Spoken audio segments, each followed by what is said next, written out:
మంచిది ప్రేమిన వారలారా. మత్తయి సువార్త 28వ అధ్యాయము 18వ వచన భాగమును ఈ ఉపవాస కూడికకు మూలవాక్య భాగంగా చదువుకుందాం. మత్తయి సువార్త 28:18 వచనాన్ని చదువుకుందాం. నేనే చదువుతాను, చూడండి. అయితే యేసు వారి యొద్దకు వచ్చి, పరలోకమందును భూమి మీదను నాకు సర్వాధికారము ఇయ్యబడి ఉన్నది. చదవబడిన లేఖనము ఆ త్రియేక దేవుడు మనందరి వినికిడిలో నెరవేర్చునుగాక.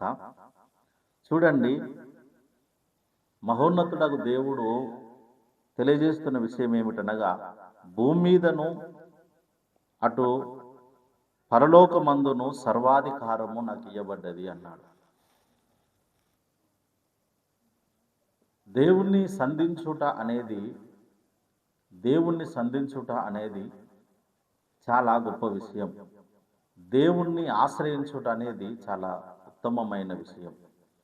ఆయనను ఆశ్రయించాలన్నా, ఆయనను సంధించి ఆయనను సేవించాలన్నా, ఆయనను కొనియాడాలన్నా, ఆయనను గణపరచాలన్నా మన హృదయములో బలమైన తీర్మానాలు, బలమైన విశ్వాస పటిమ, ప్రార్థన శక్తి ఇవన్నీ ప్రస్ఫుటంగా ఉండి తీరాలి.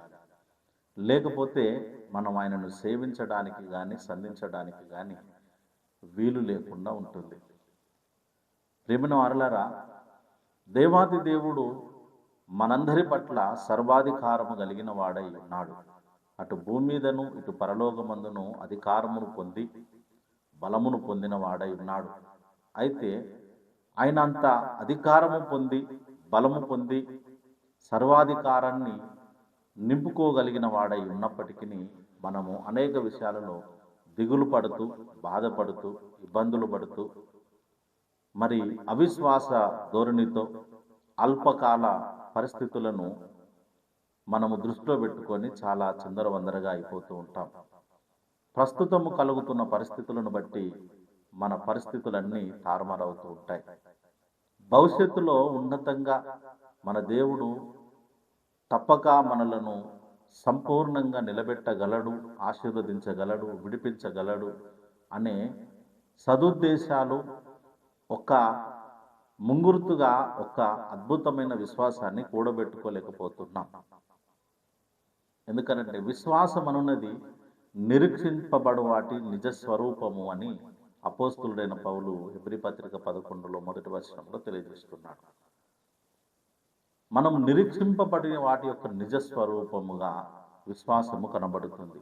అయితే ఈ విశ్వాసం అనబడినది ఉన్నతముగా నిలబెట్టుకోగలిగిన భాగ్యము, బాధ్యత మన మీద ఉన్నది. కానీ మనం భాగ్యవంతులము కాలేము, బాధ్యతగా నిర్వర్తించలేకపోతున్నాం. ప్రార్థించగలుగుతాం, ఉపవాసాలు ఉండగలుగుతాం, కడుపు మార్చుకోగలిగి సంతృప్తి చెందగలుగుతాం. కానీ అనుకున్న పనులను ఒక ఉన్నతమైన ఆలోచనతో, దూరదృష్టితో నిరీక్షించేటట్లుగా నిరీక్షణకు ఆధారాన్ని మనము కోల్పోతూ ఉంటాం. ఎన్ని చేసినా నిరీక్షణ కోల్పోతూ ఉంటాం. కొంతమంది 40 days, కొంతమంది 100 days, కొంతమంది 365 days ఇలాగా ఉపవాసాలు ఉండగలిగిన బలవంతులు ఉన్నారు. అయితే ఇక్కడ నుండి ఇక్కడ దాకా ఉండాలనే మీమాంస ఏమి లేదు. కానీ ఎవరైతే ఉపవాసములు కొనసాగుతున్నారో వారందరికీ నిరాశ అధికంగా కలుగుతూ ఉంటుంది భవిష్యత్తులో. కొంతమంది ఆత్మపూర్ణులు అవుతూ ఉన్నారు, కొంతమంది బలము పొందుకుంటున్నారు.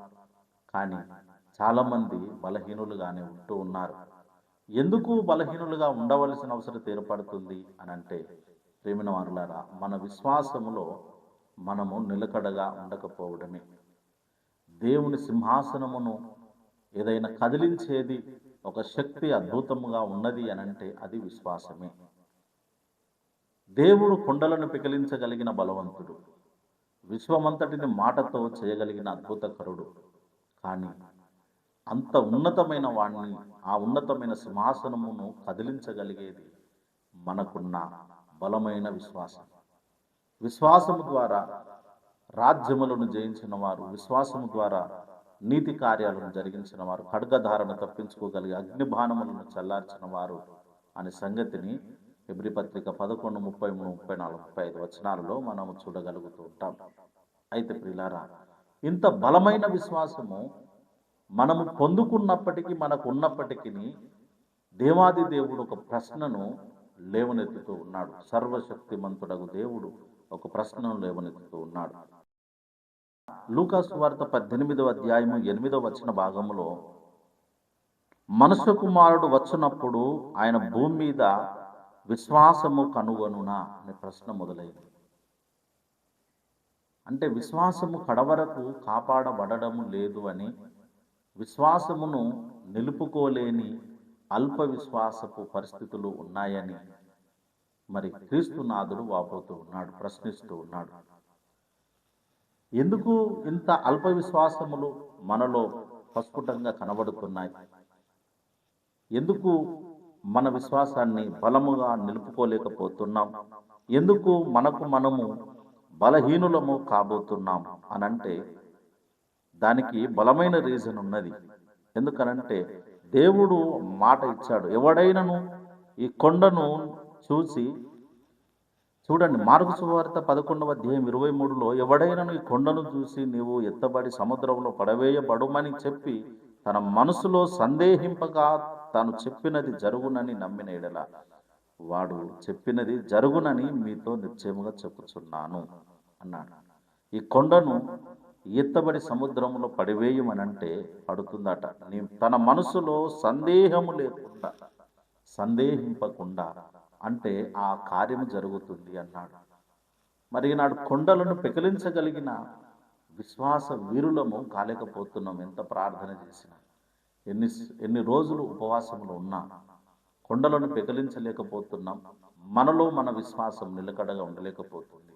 ఒక మాట, మన విశ్వాసమును మనము బలముగా నిలుపుకోలేకపోవడం. అయితే బలముగా నిలుపుకోవడం అంటే ఏంటి? అసలు బలముగా ఉండడం అంటే ఏంటి? మన విశ్వాసము స్థిరముగా ఉండడం అంటే ఏంటి? బలపడడం అంటే ఏంటి? అంటే మనకు తెలుసు. ఏమని తెలుసు? దేవుడు చేస్తాడని నిరీక్షణతో ఎదురు చూడాలి. ఇది బలంగా అనుకుంటున్నాం కాదండి? లేదంటే ఏది జరిగిన దేవుని చిత్తమని అని అనుకొని మౌనంగా ఉండడమే అనుకుంటున్నారు కాదండి? మరేమిటి బలమైన విశ్వాసం అంటే ఏంటిదో మనకు పేతురు భక్తుడు తెలియజేస్తున్నాడు. తన అద్భుతమైన జీవిత సాక్ష్యాన్ని మన ఎదుట ప్రత్యక్షపరుస్తున్నాడు. చూడండి, యేసునాథుడు ఒక ప్రశ్నతో మరి పేతురును ఒక విషయాన్ని ప్రశ్నిస్తున్నాడు. సీమోను, సీమోను, ఇదిగో సాతాను మిమ్మును బట్టి గోధుమల వలె జల్లించుటకు మిమ్మును కనుగొనెను గాని. లూకా సువార్త 22వ అధ్యాయము 31వ వచన భాగములో ఉన్న మాటను చదువుతున్నాను చూడండి. సీమోను, సీమోను, ఇదిగో సాతాను మిమ్మును బట్టి గోధుమల వలె జల్లించుటకు మిమ్మును కోరుకొనెను గాని, నీ నమ్మిక తప్పిపోకుండునట్లు నేను నీ కొరకు వేడుకొంటిని. నీ నమ్మకము తప్పిపోకుండా ఉండాలి అని నేను వేడుకున్నాను అన్నాడు. తప్పిపోకుండా ఉండడం కొరకు మనం ఏమి చేస్తున్నాం? విశ్వాసములో మనము బలహీనులము కాకుండుట కొరకు మనము చేపడుతున్న చర్యలేమిటి? విశ్వాసమును నిలకడగా నిలుపుకొనుటకు తీసుకోగలుగుతున్న జాగ్రత్తలు ఏమిటి? వీటిని ఒకసారి ఆలోచన చేద్దాం. ఏమి చేశాము? మన విశ్వాసాన్ని ఎందుకు నిలుపుకోలేకపోతున్నాము? మన విశ్వాసాన్ని ఎందుకు మనము బలముగా నిలుపుకోలేని పరిస్థితుల్లో ఉంటున్నాము అని అంటే దానికి బలమైన రీజన్ ఉన్నది. దానికి బలమైన కారణములు కూడా ఉన్నాయి.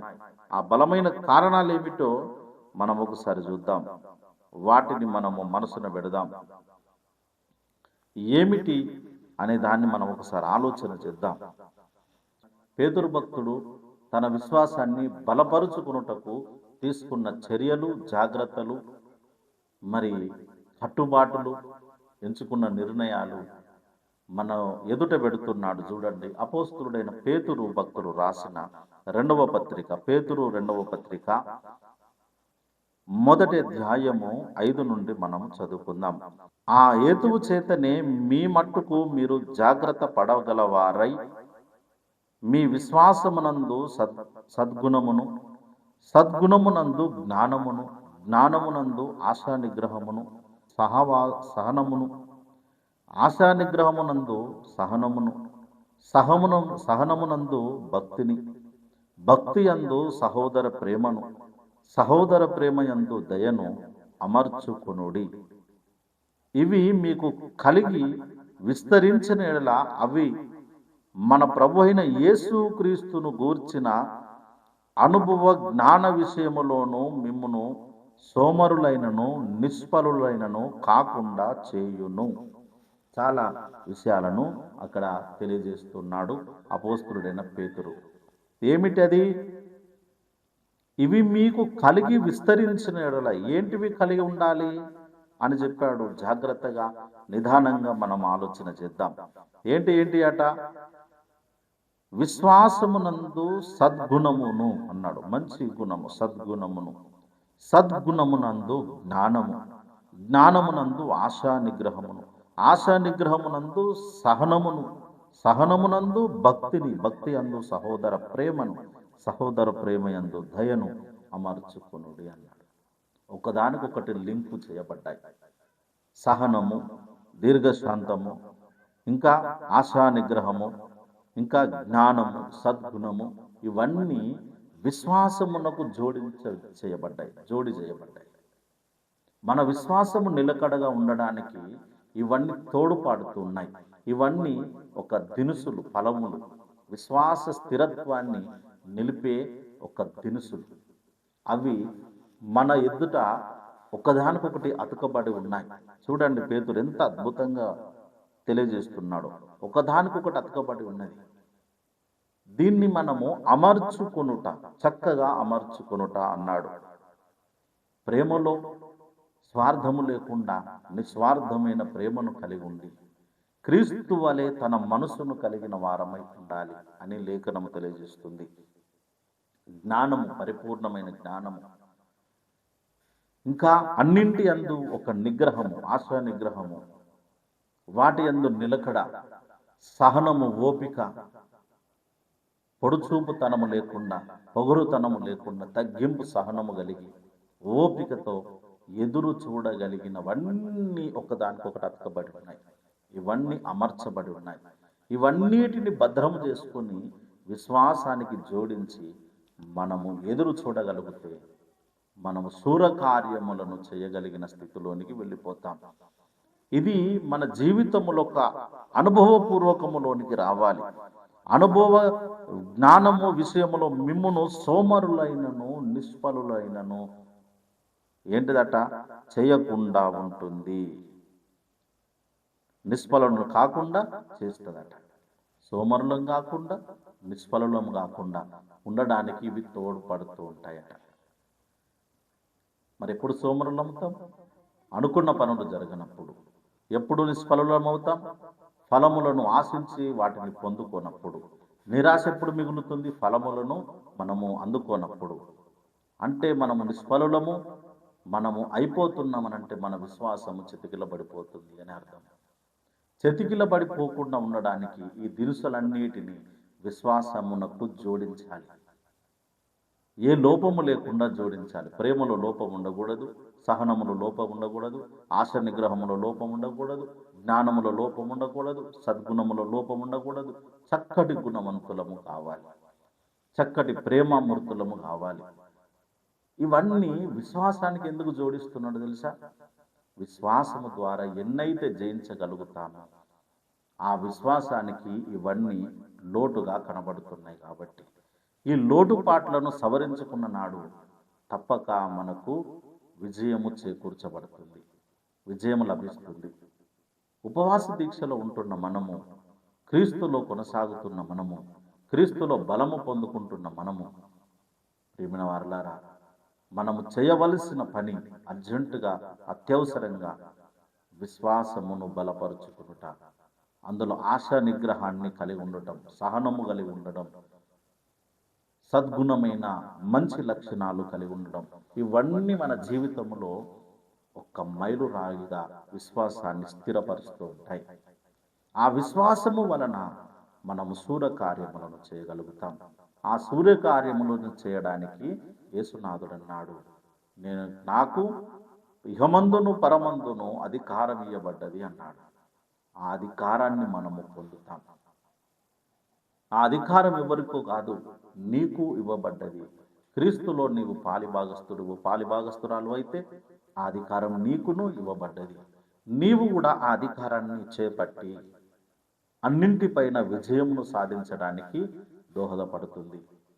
లేని ఎడల మన విశ్వాసాన్ని అప్పటికైనను రెండవ రాకడ వరకైనను నేను కనుగొందునా అనే ప్రశ్నగానే మిగిలిపోతూ ఉంటుంది. అది ప్రశ్నగా మిగిలిపోకూడదు, నెరవేర్పులోనికి రావాలి.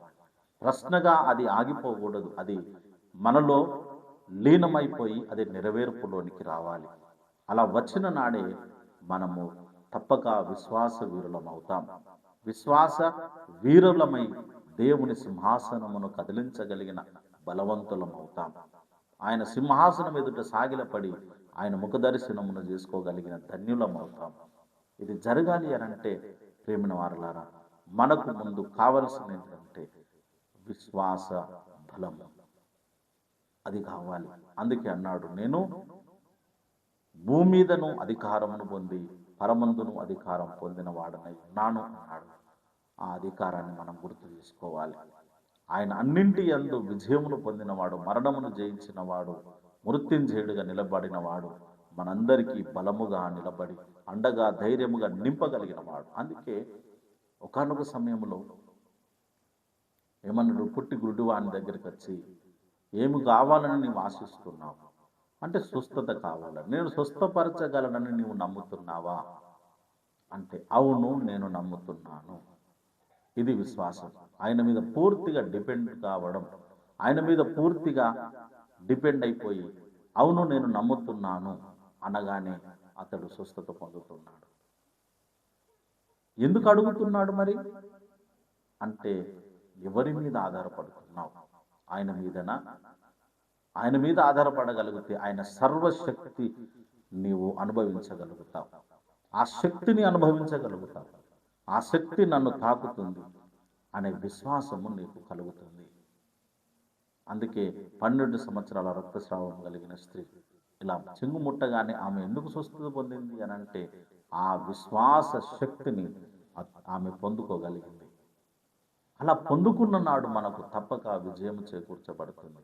ప్రేమైన వారలారా, దానికి తోడుగా ఉండేటివి దినుసులు. ఈ దినుసులు ఎన్నటికీ మర్చిపోకూడదు. విశ్వాసానికి తోడుపాటును అందించే దినుసులను మనము మర్చిపోకూడదు. ఈ లక్షణములు మనము కలిగి ఉండాలి. ఈ లక్షణములు లేకుండా మనము విశ్వాస వీరులము కాలేము. ఈ లక్షణాలన్నీ మనలను బలవంతులుగా చేస్తాయి, శక్తివంతులుగా చేస్తాయి. అందుకే దేవుడు అన్నాడు, నాకు అధికారం ఇవ్వబడ్డది. ఆ అధికారము మనకును ఇవ్వబడుతుంది, మనం విజయం పొందుతాము. ఆ విజయ వీరుల జాబితాలో మనమందరం ఉందాం. అటు కృప త్రియేక దేవుడు మనందరికీ చేయి నడిపించును గాక. రండి ప్రార్థన చేసుకుందాం.